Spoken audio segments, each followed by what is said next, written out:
All right, so I'm sitting inside of a 2018, and this is a Honda Pilot EXL with Honda Sensing.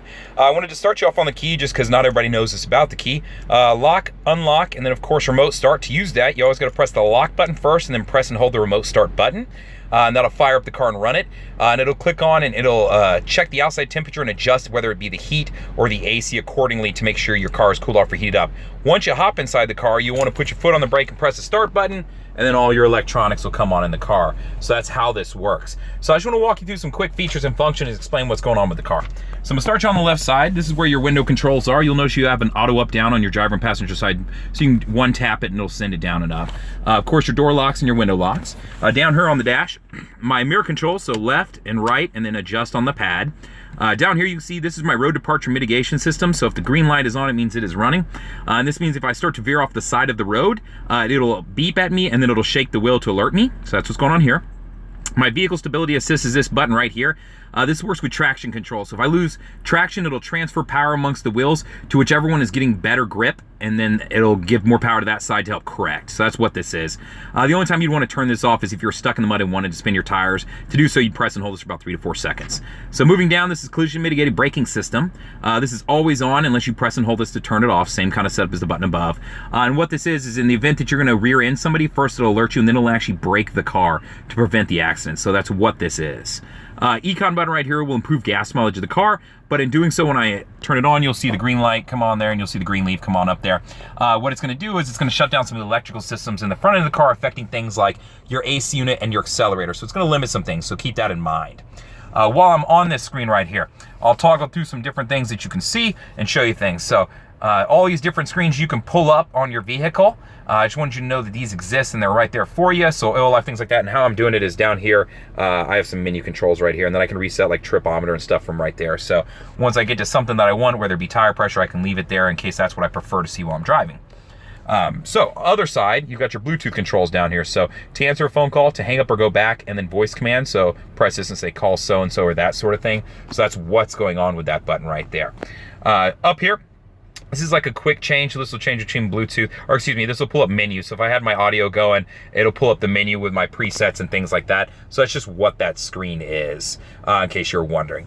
Above that, you're gonna have your plus and your minus. This will be your volume controls. Left and right will jump between favorite stations, jump to the next track. So things like that. So that's what that button is. And then of course, source, this will jump between, you know, FM, AM, XM, Bluetooth, that sort of thing. So that's what that button does. Okay, so I'm going to jump over to the other side and show you some of the Honda Sensing features. So when you press the main button right here, we'll turn on LKAS and ACC, and that stands for Lane Keep Assist and Adaptive Cruise Control. So you can see them flashing on and off right there. To use Lane Keep Assist, so that is this button right here. You will press that. When you press this, you will see those dotted lines come on that I'm turning on and off right there. So what that is it's going to use a camera, which is actually right up here in this box right here, to detect the lines on the road. It works from 45 miles an hour to 90 miles an hour. If your windshield wipers are on, be aware that this feature turns off. And what it's going to do is it's going to detect the lines. So if you start to drift out of your lane, it'll just, you know, slightly pull you back into your lane. If you use your blinker, it's not going to do anything. But just keep this in mind. You can overtake it. It's not that powerful. It's just there to help keep you in your lane and prevent accidents and injuries. So that's what this is for. The next one is going to be Adaptive Cruise Control. So that's going to use these buttons right here. So once I get up to my speed that I want to set, I would press set. From there, you'll see an icon of a car pop in there where it says ACC off. To set the distance that it will keep between me and that car in front of me. So if I have it set to 65 and they slow down to 55, it's going to keep distance and slow my car down. To select that distance, I'm going to go to this button right here. And when I press it, you're going to notice that some boxes are going to come on. So most distance, less, less, less. And this is just purely based off of what you need and what you're comfortable with. So just keep that in mind. That's using this button to select the distance. So that's how some of these features work. Just remember, you always have to have the main button on to set them. And if you have this on, it'll stay on. Every time you turn on the car, it'll stay on. So you don't have to like turn it on every time. So moving over here to the side, it does have auto on-off headlights. So you can see if I set the hash right there, and then my fog light controls are right here if I need to adjust them. And then on the other side is going to be my windshield wiper controls, and they are intermittent, and this will control the back. So that's what's going on here. Moving over to the center. So I will start right here on the touch screen. We're at the home screen right now, so let's show you a couple things. First would be Bluetooth controls as far as accessing your contacts, recent phone calls, things like that. If you need to add a phone, if it's your first phone, you can press this and it'll toggle through. If you're adding a second phone, I'll show you where to go. You go to, obviously, settings, and then Bluetooth/Wi-Fi. From here, you're going to want to go to Bluetooth device list. And then it's going to see at the bottom, add a Bluetooth device. You press that, and then it'll start prompting you, hey, did you turn the Bluetooth on your phone? Okay, hit continue, and then go from there. So that's how you get there.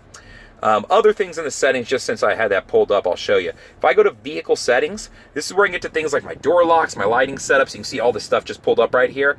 So some good stuff in here. So like door setup, obviously my door locks and unlock settings that I can get to. And then some different things here. I'm going to back out of this screen and go to a couple other things. So keyless access setup. This is where you can set like your key fob things, as far as like the walkway auto lock. If I get outside of 10 feet and want it to automatically lock for me, I can set that up right here. So that's what I did because this customer preferred that. And then different things as far as beeps and light flashes and things like that. So just know that a lot of this stuff is available to you, and it's right here on the touch screen. So you have it available to you. Take advantage of it. The rest of this, it's pretty self-explanatory. You can walk through and kind of play with some stuff. If you have questions, let me know. I'd be happy to help you figure anything out. Info. So this is going to pull up like tripometer information, or you can load up a screensaver through the USB with just a simple, flash drive that you can load up a JPEG to. So you can see clock wallpaper right there. This is where that image would show up, or I can change this in case I want to see tripometer information. I can pull that up and see it here too. So you can see this here, or you can see it, over in your dash over here. If I wanted that same info, I can have the same kind of thing there. So that's what's going on here. Jumping out of that screen and over to audio, I'll show you all your audio options. So Source is going to pull up all my options for the vehicle. So I've got FM, AM, 90 days of satellite radio that comes with the car. I do have USBs I can plug into, whether it be plugging in an iPhone, an iPod, USB drive, so keep that in mind. Pandora does allow you to connect up to the car wirelessly. However, I will tell you, if you're using the Pandora app and using this screen, it's going to lock up your phone. So I recommend using the Bluetooth symbol when you want to listen to Pandora or Spotify or any of those, because it won't lock up your phone. And that way, if you're waiting on that important call, text, email, someone to send you an address or anything like that, you can still get to it. So just a tip. And then obviously you have the 9mm aux input that you can go through. Moving down onto the lower part of the car, I'm going to show you the tri-zone climate control. So I have left and right separate, and then I have rear controls right here. So if I want to unsync them right here, I can adjust mine, and you'll notice my passengers won't change. So that's what's going on right here. If I want to sync them up, they'll both adjust off of mine, so you can see them both adjusting right now.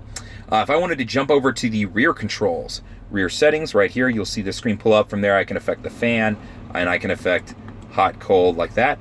And then obviously I can lock this too. So if I have little hands back there messing with buttons and knobs, I can control it and prevent them from messing with anything or turning the fan way up or anything like that. So that's what's going on from right here. So just something to keep in mind. The car does come with heated seats. So the controls are right here, hot, low, and then off. And then you'll notice I have one over here. Down below, this is a power outlet, and then I have two USBs, this one with a phone on it. So this is going to work actually right here with this button you're seeing. And this gives you access to Apple CarPlay and Android Auto. So if I plug my phone into the USB, this will light up. I can select it. I then have the ability to access my phone's navigation and use it from the touchscreen. So if you're using an Android-based phone, I have access to Google Maps or Waze. If you're using an iPhone right now, you just have access to Apple Maps. I hear that Waze is on the way, but for the moment, that's all you've got access to. So just keep that in mind. But I can also access my music, my messages, Pandora, Spotify, a lot of different things. So really cool feature.